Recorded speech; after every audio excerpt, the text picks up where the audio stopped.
Bom dia, boa tarde, boa noite para você que está assistindo ou ouvindo esse podcast posteriormente. Eu estou aqui com a equipe multiprofissional do Programa de Pós-Graduação em Ciências da Saúde da Universidade Federal do Tocantins. E a gente vai falar sobre um tema muito importante que acomete milhões de brasileiros, que é a hipertensão. E como um acompanhamento multiprofissional pode ajudar bastante essa pessoa que é acometida com essa doença. E para isso, nada melhor que uma equipe multiprofissional. Estou aqui com a Daiane e o Pedro, queria que vocês se apresentassem, sua formação aí, tá, sua área de atuação. Oi, Adler. Oi, pessoal. Eu me chamo Daiane Justo, sou nutricionista e é um prazer estar aqui compartilhando com vocês sobre a hipertensão arterial. Boa tarde a todos. Meu nome é Pedro Lima, né? É um prazer estar aqui também com vocês. É extremamente importante a gente focar nesse assunto da hipertensão arterial, né? Acomete praticamente 30% aí dos brasileiros. Sou médico, né, por formação e me especializei em oftalmologia. A gente vai tentar abordar um pouquinho dentro dessa área especificamente. Perfeito, eu sou Adler, sou nutricionista também, e vou tentar contribuir aqui no que eu puder. E antes de tudo, vamos na etimologia da doença ali. O que que é hipertensão, gente? Chegou um velhinho lá, deram o diagnóstico de hipertensão de forma assim, uma de forma técnica e uma de forma leiga. O que que é hipertensão? Bom, a hipertensão arterial nada mais é do que o aumento da pressão em que a gente tem pelo menos duas medidas em que a pressão arterial está acima de 14/9, né? Então, precisa mais de uma visita no consultório para a gente fazer essa avaliação. Do ponto de vista fisiopatológico, ele é multifatorial, mas espera-se que há um estreitamento desses vasos e com isso, né, a gente acabe elevando a pressão arterial e, consequentemente, né, terá uma série de consequências aí para o paciente, desde que não tratado. Eu trouxe uns dados aqui do último Vigital. Você falou, né? 30% da população adulta tem hipertensão. Tem outro dado aqui da OMS que 50% dos adultos brasileiros também, adultos aí já abrange, né, a partir de 18 anos também, foram acometidos com hipertensão, que dá mais ou menos aí 50,7 milhões de brasileiros. E eu queria saber, na opinião de vocês, isso é um problema de saúde pública, a hipertensão? Sim, é um problema de saúde pública. A gente observa que, com o passar do tempo, tem aumentado, sim, os casos, né, de hipertensão, de pessoas com pressão alta, e a gente vê que muitas vezes é negligenciado pela própria pessoa portadora. Então, acha que a hipertensão, o fato de ter hipertensão, não pode trazer tantos prejuízos. No entanto, quando a pessoa ela observa realmente os sinais que aparecem, geralmente é quando o caso já está mais grave. Perfeito. E a experiência de vocês ali na atenção primária, que é onde ocorre basicamente esses casos ali, como é que ocorre, como é que esse paciente chega para vocês lá? Como a Daiane falou, a questão de ser uma doença silenciosa, na maioria das vezes, isso acaba a pessoa negligenciando esse cuidado, né? Geralmente, para você ter sintomas de pressão arterial, geralmente a gente espera que a pressão esteja ali, geralmente acima de 20 milímetros de mercúrio, né?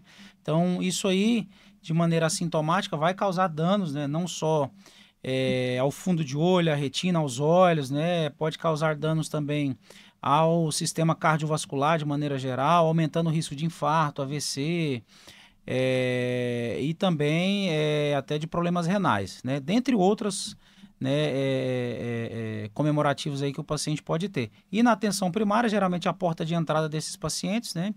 Então é importante, existe um programa do Ministério da Saúde, o Hiperdia, em que existe um foco específico nesse setor, né?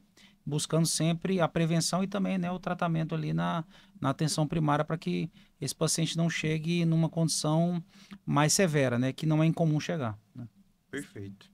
Assim, eu tenho uma hipertensão, por exemplo, e tá descontrolada. Assim, você falou um pouquinho ali o que que a pessoa pode ter, mas assim, de uma forma mais específica. Quais são os problemas que eu posso ter cronicamente de ter essa hipertensão descontrolada por muito tempo? Bom, vai depender muito do órgão-alvo, né? Mas assim, como é uma doença sistêmica, espera-se que esse aumento da pressão ele esteja relacionado a alterações em vários órgãos e sistemas, né? Então a gente pode ter arritmias, hipertrofia de ventrículo, do ponto de vista cardiológico. Do ponto de vista renal, o paciente pode ter redução da atividade da função renal. Em alguns casos, né, muitas vezes o paciente pode até, em casos mais avançados, evoluir para diálise. Na parte oftalmológica, você tem alterações dos vasos da retina, né? E como a doença sistêmica, né, a gente acaba tendo, se encontra-se uma alteração em um órgão, espera-se que, com certeza, os outros órgãos já vai ter, né, essas alterações. É um problema caracterizado, assim, característico, na verdade, é um problema de saúde pública, né? O problema nem é a doença, assim, porque o tratamento dela não é difícil, o manejo, né? Mas as consequências que ela traz acabam gerando muitos custos ali para o governo, que acaba dificultando bastante, assim, no macro, né, controlar essa doença. Então, é muito importante a gente falar sobre isso. E, Daiane, para você, como é que chegam esses pacientes, assim, na parte da nutrição, da alimentação? Eles sabem o que comer, não sabem, não fazem ideia aonde tem, né, os alimentos que vão prejudicar a pressão arterial? O interessante da atenção primária é justamente aliar a estratégia de saúde da família junto com a equipe multiprofissional. Então, quando é identificado que esse paciente ele tem, né, a pressão alta, e muitas vezes, quando a pressão está descontrolada, é feito um encaminhamento, né, para o nutricionista, e nós podemos auxiliar através da alimentação. Então, muitas vezes, o paciente ele já chega sem exatamente saber o que comer. Eles já aparecem e falam, nossa, nutricionista, mas eu já quase não coloco nada de sal na comida. Minha comida é super friazinha de sal. Geralmente a maioria, né, fala dessa forma. Só que quando a gente vai analisar no contexto dos hábitos alimentares, né, desse paciente durante a consulta, é verificado que esse paciente, ele pode ser que a comida dele seja realmente fria em sal, mas tem um sal oculto em outros alimentos que eles muitas vezes não sabem, não conseguem identificar. Então, geralmente é o mesmo paciente que come em excesso, né, industrializados, alimentos industrializados, e esse excesso e de forma cotidiana acaba, né, atrapalhando no controle da pressão. Então, não adianta o paciente apenas reduzir o sal de adição, né, durante o preparo da refeição, se ele também não controla os outros alimentos que contêm esse sal adicionado. Perfeito. Como você falou, o problema é o excesso. Sal é essencial, eu falo para meus pacientes. Exato. Sal é essencial para a vida, a gente precisa de uma quantidade específica do nutriente que tem nele, que é o sódio, Sim. né? A gente tem uma recomendação, vocês sabem o valor da Sim. recomendação diária? A recomendação de sódio é de 2 gramas e de sal seria 5 gramas por dia. Isso. E a gente verifica, assim, que tem, nos estudos, né, a gente verifica que o brasileiro, ele costuma comer o dobro, né, desse valor que é recomendado. Então, é bastante sal que a gente acaba ingerindo. Perfeito. Encaixa bastante com o que você falou, por exemplo. Às vezes a pessoa não come sal de adição, né? Sal Sim. mesmo de cozinha, não tem o sal na mesa, mas tem aquele sódio escondido nos outros Escondido. alimentos. Exato. Você consegue me falar, Dani, alguns alimentos assim que tem esse sódio escondido ali que as pessoas às vezes nem sabem? Sim, são diversos. Então, a gente tem um que atualmente está muito comum, principalmente por estar mais comum comer diversos tipos de saladas, né? Então, hoje em dia, algumas pessoas, ao comerem as saladas de diversas formas, elas acabam adicionando o molho pronto. Então, às vezes, compram no mercado molho pronto, Pensa que é saudável. pensa que é saudável e acaba colocando, não, vou colocar na salada para ficar um pouquinho mais gostosa, né? Mas dá uma incrementada. Então, com isso, tem um sal escondido ali, muitas vezes uma quantidade muito alta. Então, esse molho é muito importante ter essa atenção, né, para esse molho pronto para saladas. Outro molho também que é bom ter atenção é o molho de tomate. Então, muitas vezes, quando se vai ao mercado e quer fazer alguma preparação que vai o molho, acaba optando pelo molho de tomate. Só que o molho de tomate, além de ter um excesso de sal, a gente verifica que também tem vários aditivos alimentares que não fazem bem para a saúde.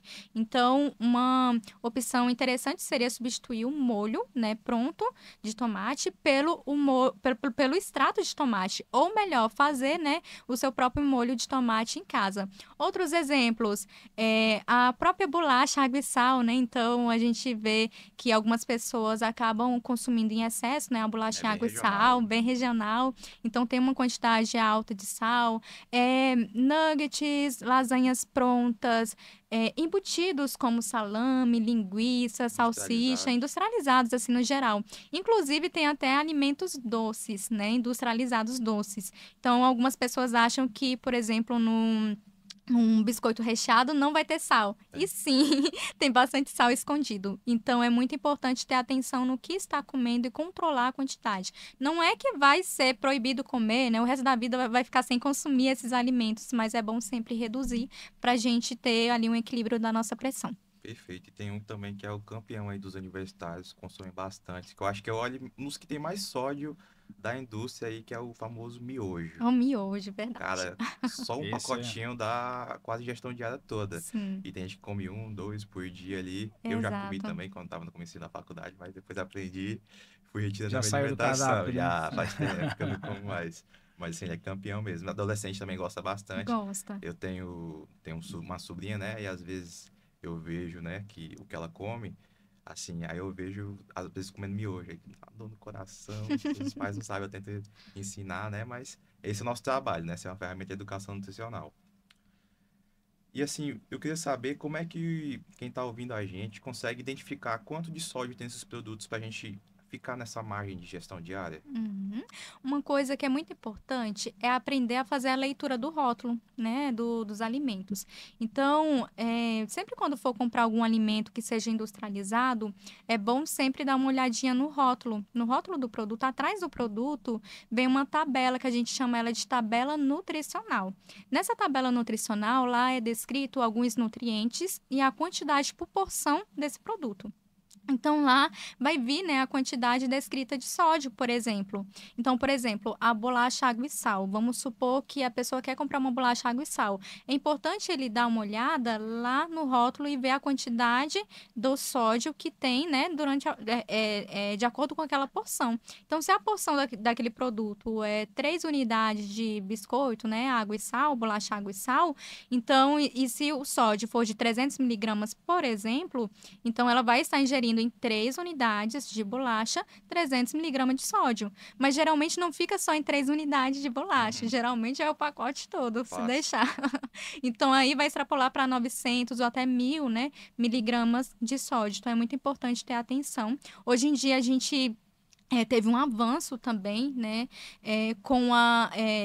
começou a se colocar a lupa também descrevendo que aquele alimento, ele tem uma quantidade, né, alta de sódio, então já vem uma lupinha bem na frente, falando desse produto é alto em teor de sódio, né? Então, sódio, açúcar. Geralmente o fabricante tende a omitir essa informação, Exato, né? agora é obrigatório pela nova rotulagem de alimentos. Então, é muito importante cada pessoa ter esse senso crítico, né? Analisar o que está realmente levando, né? E se for realmente levar esse alimento rico em sódio, então ele já vai estar levando consciente, sabendo que aquele produto realmente é rico em sódio. Perfeito. E aquele sal light, ele realmente é efetivo? Ele funciona? Ele tem menos sódio mesmo que normal?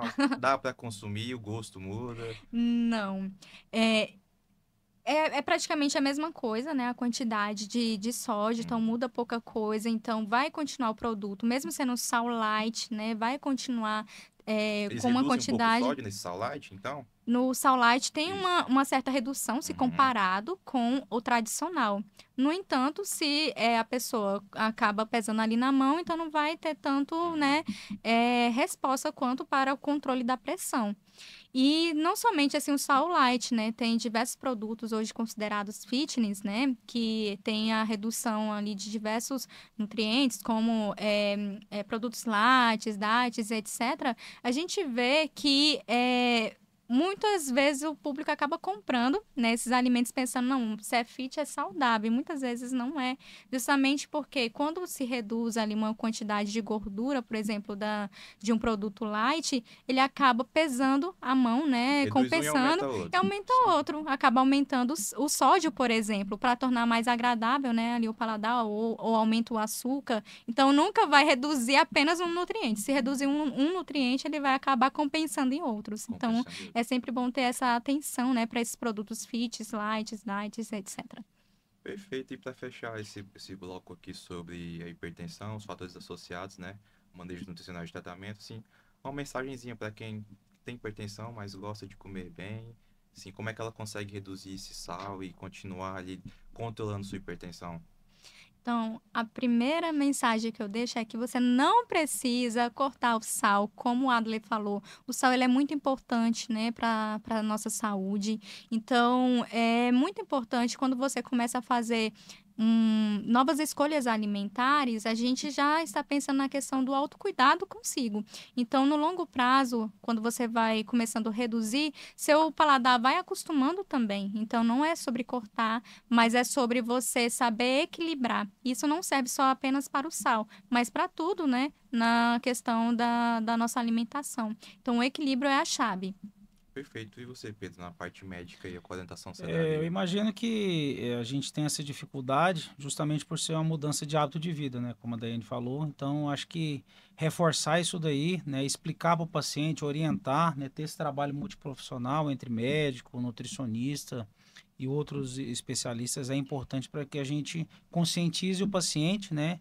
E mostre para ele, né, que se não tratado adequadamente a hipertensão arterial, além de necessitar de tratar ela, ainda teremos que tratar as consequências, né, como infarto, um AVC e outras causas. Então é importante reforçar esse efeito potencial que ela pode ter desde que não tratada. E realmente é muito difícil você mudar hábito de vida, mas é importante, né? E a prevenção, com certeza, é uma medida mais eficaz e também com menor custo, né, para os serviços de saúde, tanto público quanto privado. Dando continuidade aqui ao nosso bloco, a gente vai falar agora um pouquinho sobre hipertensão e gravidez. Pedro, hipertensão é uma doença, um problema de saúde, mas na gravidez pode ser um problema ainda maior. Então, quais os riscos que essa mulher grávida ela pode sofrer tendo hipertensão ou desenvolvendo a hipertensão na gravidez? Além dessa questão de poder ser uma doença pré-existente, a própria gestação em si ela aumenta o risco da gestante desenvolver hipertensão, né? E a hipertensão, ela controlada, mesmo controlada, ela aumenta sim o risco de você ter consequências não só para o feto, né, para a criança, quanto para a mãe, né? Essa gestante ela pode desenvolver uma pré-eclâmpsia, em que a gente vai ter alterações renais com a proteinúria, além do aumento da pressão arterial, e com isso você podendo chegar em casos mais sérios como eclâmpsia, né? A gestante chegar a convulsionar. Isso de maneira não controlada pode sim levar, né, a um parto prematuro e também aumento aí da mortalidade materno-fetal, né? Isso aí não causar não só consequências para a criança, né? A criança nascer com baixo peso, restrição de crescimento, e também, né, aumentar o risco de óbito, não só da gestante, mas também do feto. E essa mulher grávida, quando ela chega com hipertensão ali para você, ela tem noção que tem como desenvolver na gravidez essa hipertensão, ou às vezes ela nem sabe, não, isso aqui tô grávida, tô protegida disso. Ou acontece o Não, contrário. não, é importante a gente dar essa orientação, né? Hoje, apesar do acesso à informação estar disponível para todo mundo, né? Algumas gestantes, né, depender do nível socioeconômico, até cultural, geralmente já chegam com essas preocupações, né?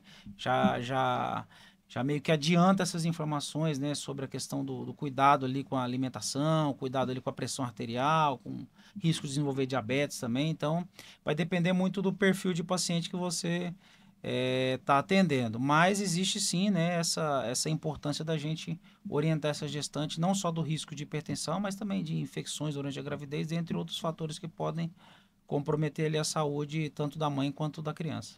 Perfeito. Perfeito. Essa grávida ela tem hipertensão. Como é que é o manejo a partir daí? O que que o médico faz com uma mulher que tem hipertensão?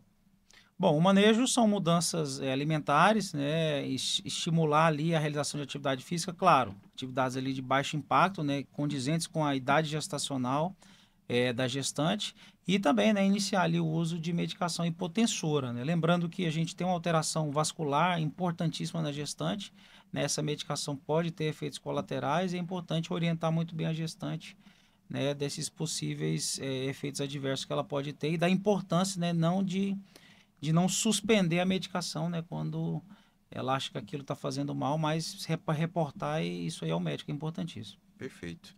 E Danilde, assim, na parte da alimentação, quais são os cuidados que a gente tem que ter nesse momento? Já que você é nutricionista, se apresenta também, que você está aparecendo agora, tá bom? Quais cuidados essa mulher grávida ela tem que ter? Tá bom, tudo bom? Tudo Tudo bem? bem para vocês?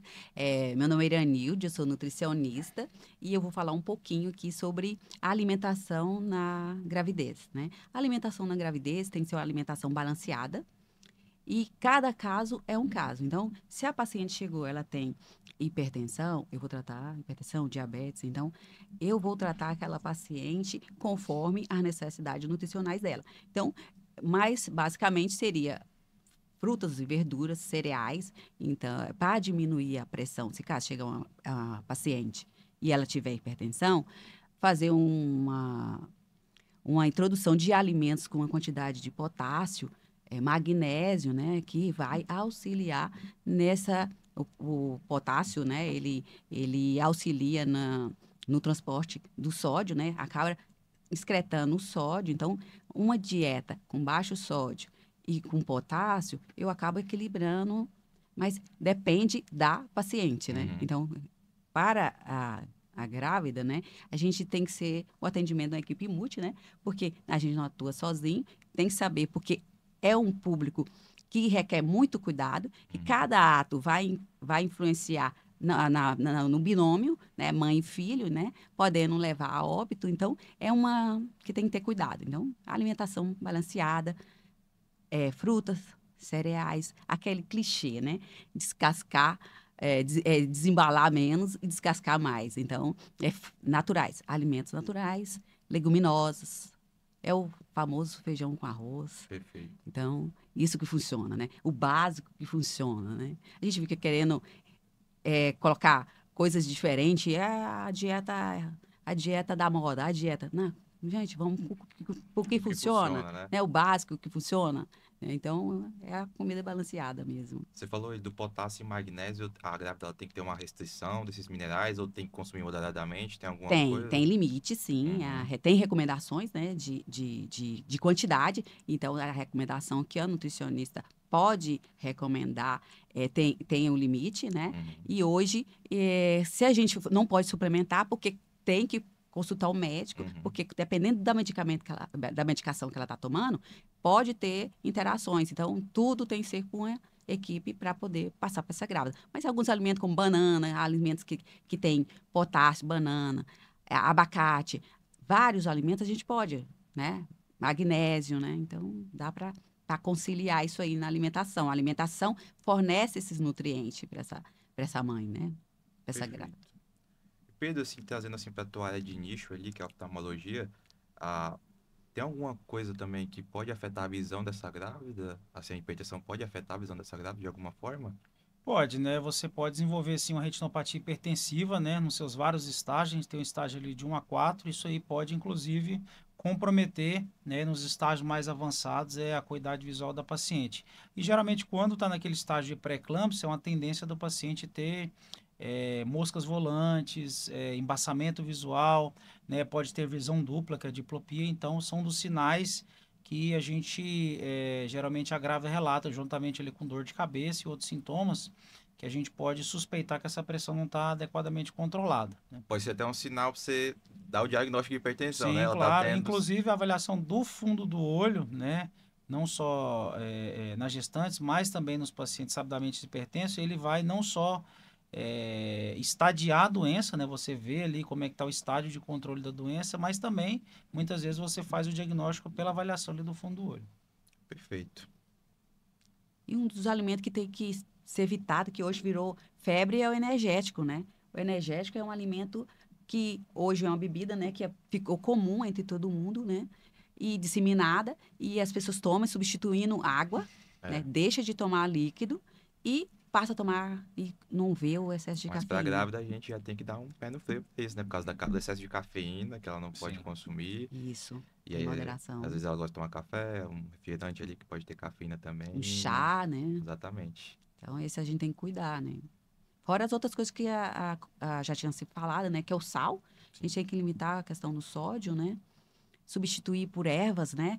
Tentar colocar ervas, Temperos naturais, né? temperos naturais, né? Que favoreça o paladar e diminua o conjunto com o potássio para fazer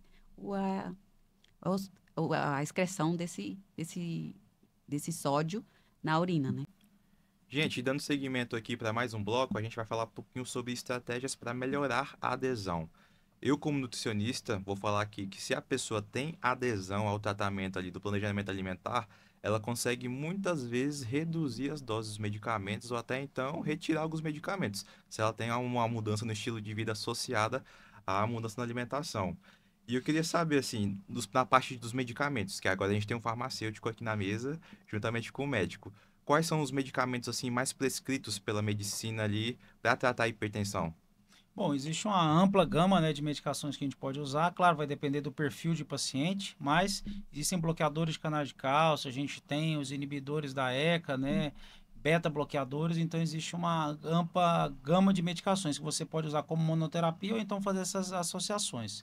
Vai depender muito do perfil do paciente, né, da condição socioeconômica, então são coisas que a gente tem que levar em consideração, inclusive posologia também, né, Roma? Então é importante a gente focar nisso daí para que o paciente melhore a adesão dele, consequentemente, vista essa camisa do tratamento e com isso a gente consiga controlar a doença. Perfeito, porque esse é um problema, né? A adesão à medicação é um dos problemas do tratamento da hipertensão. Por que que vocês acham que acontece essa não adesão, assim? Em menos de um ano, por exemplo, as estatísticas mostram que as pessoas deixam o tratamento medicamentoso.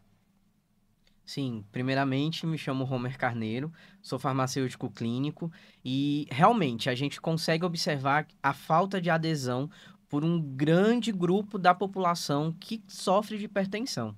Então hoje a gente consegue observar efeitos adversos que podem estar influenciando e ajudando essa não adesão, né?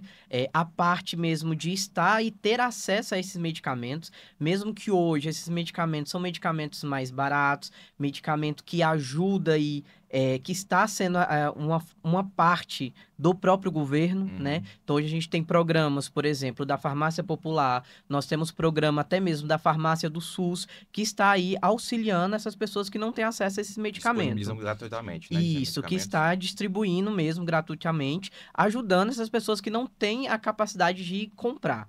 Então, hoje, a gente observa muito, principalmente a parte de efeitos adversos. Então, dentro da minha prática clínica, eu observo vários idosos, principalmente idosos, que é um grupo extremo aí que existe, que tem uma hipertensão, que não consegue ter a aderência a esse tratamento por efeitos colaterais. Um exemplo é o uso do captopril, um inibidor da ECA. Então, o captopril, quando a pessoa está tomando o captopril, ela desenvolve e aumenta uma substância que chama bracidinina, que ela acaba afetando mais ainda o pulmão e acontecendo com que muita tosse começa a inflamar e isso vai ocorrer com que o paciente não consiga dar seguimento no tratamento por causa dessa tosse. Ela acaba da tendo uma bracinina. rejeição, né, pelo medicamento, ela vai tomando, melhora uma coisa e piora a outra. Piora outra coisa. Então, assim, eles conseguem observar que está meio que prejudicando o que poderia estar melhorando e acaba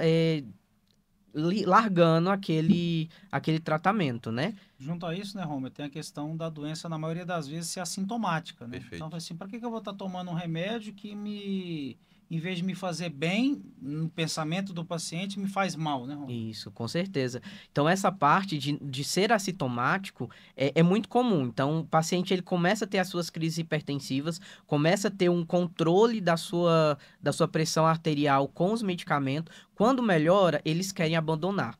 Então, eles têm que entender, principalmente, ter um acompanhamento psicossocial também em relação a essa abordagem, que é uma doença crônica. Então, ele vai conviver com ela até o resto da sua vida. Então, não é uma doença que tem uma cura específica. Então, é importante ter esse acompanhamento, mesmo que cesse todos os sintomas, eles precisam entender essa questão desse adesão a esse tratamento. Então, a gente já viu nos outros blocos as grandes dificuldades e os grandes problemas que a hipertensão ela pode causar. Então, a gente já tem que ter na consciência a parte mais grave que a hipertensão pode trazer para nosso paciente e colocar mesmo, conscientizar eles a importância de aderir a esse tratamento de forma efetiva. Então, não é porque ele não está com a pressão alterada naquele momento que ele foi curado daquela hipertensão arterial. Então, a gente vê isso muito, principalmente na questão das grávidas, que a gente falou no último bloco, aonde que a gestante, elas têm uma preocupação maior com os seus filhos. Isso. Então, principalmente mãe de primeira viagem. Quando ela está entrando ali ou já está com alguns sintomas de pré-eclâmpsia, que às vezes a pressão arterial já está alterada e tem aquela hipertensão gestacional, que ela começa, por exemplo, a utilizar o metildopa, que é o medicamento de primeira linha, né, para o tratamento da gestante. Então, o que o metildopa pode acontecer, pode fazer no organismo da gestante? Da edema. Então, a gente vê muitas gestantes reclamando de edema na região do tornozelo, nas pernas, e isso acaba dificultando essa adesão, né? E principalmente sonolência. Então, mesmo nos primeiros períodos de tratamento, como o metildopa, que é o primeiro medicamento a ser utilizado em caso de hipertensão gestacional, elas começam a ter sonolência, tontura, e elas deixam um pouco de fazer o tratamento achando que pode dificultar até mesmo na sobrevida do seu feto, do seu bebê ali, né? Então, acaba atrapalhando totalmente ali o tratamento. Perfeito. Os mais comuns, assim, na prescrição do Brasil é o captopril, losartan... Captropil, Tem losartana, algum né? outro? Panolol, Epanolol, atenolol, o Atenolol, nome comercial ou é o isso. nome do medicamento mesmo? É o nome da substância, né? Substância, né? Isso. E aí depende do paciente Claro, aí qual ele você tem vai- acesso. Sim, de maneira genérica é a substância, né? Aí dependendo da condição ali, você pode, né, passar o medicamento de referência. Perfeito, então. E assim, para finalizar, assim, a parte médica e a parte farmacêutica, assim, uma mensagem para quem tá pensando em desistir aí do tratamento de hipertensão, o que vocês recomendam para essa pessoa? Bom, primeiramente eu queria deixar bem claro que é um tratamento que precisa ser seguido de forma correta. Então, não é uma doença que nós consideramos uma doença base, uma doença teoricamente simples, onde que muitas pessoas têm essa condição, mas ela não pode ser negligenciada. Então, não é porque você conseguiu controlar os sintomas, que você está começando o seu tratamento, que você pode parar de uma hora para outra ou acha que você está curado. Então, é muito importante vocês seguirem e ter essa adesão a esses medicamentos. Se ocorreu algum efeito colateral, a gente tem uma equipe multiprofissional para ajudar, para auxiliar nesse quesito, principalmente quando não está conseguindo utilizar esse medicamento por algum motivo. Então, no caso do captopril, nós temos várias estratégias. Se aumentou a bradicinina no pulmão e começou o efeito da tosse, podemos trocar para beta-bloqueadores. Então, a gente consegue observar várias estratégias em relação ao efeito colateral, em aposologia, em aprazamento, no período que você está tomando aquele medicamento. Então, é muito importante para que lá na frente, às vezes, o paciente não se arrependa de não ter feito do jeito correto anteriormente e não ter evitado, por exemplo, um aneurisma ou alguma doença mais complicada aí na frente. Então, seguir o tratamento com muito rigor e lembrar que o medicamento é ele que vai te dar o sustento, o equilíbrio, para que você não possa vir desenvolver uma doença mais grave. Bom, a gente nunca recomenda, né, o paciente que tem essa ideia de desistir do tratamento, né? Eu sempre brinco com os pacientes que o tratamento dessas doenças crônicas, né, a nossa saúde é igual cartão de crédito. Se você não pagar, você vai ter o principal mais os juros, né? Então, a gente vai ter a pressão alta para tratar, né? E teremos aí o AVC, teremos aí a arritmia, teremos aí a retinopatia hipertensiva. Então, é importante a gente reforçar essa importância do tratamento, né, para que o paciente não sofra com as consequências da ausência dele, né? E o trabalho multiprofissional, né, com nutricionista, com farmacêutico, com médico, né, com a enfermagem, é extremamente importante para a gente reforçar e conscientizar os pacientes da importância do tratamento da pressão arterial. Perfeito, gente. E muito obrigado, Homer, Pedro, por Daiane e Lidy também que estão aqui vendo a gente ali sentadas, por terem participado. Obrigado também você que está assistindo, ouvindo a gente, tá bom? E lembre-se sempre que adesão ao tratamento não é só tomar remédio, tá bom? A gente precisa também ter informação, ter acompanhamento e ter uma equipe ali do nosso lado da gente conseguir vencer essa batalha e essa luta contra a hipertensão, tá bom? Muito obrigado. Obrigado, Rick, também, que está auxiliando a gente aqui na parte técnica e também por você ter espaço.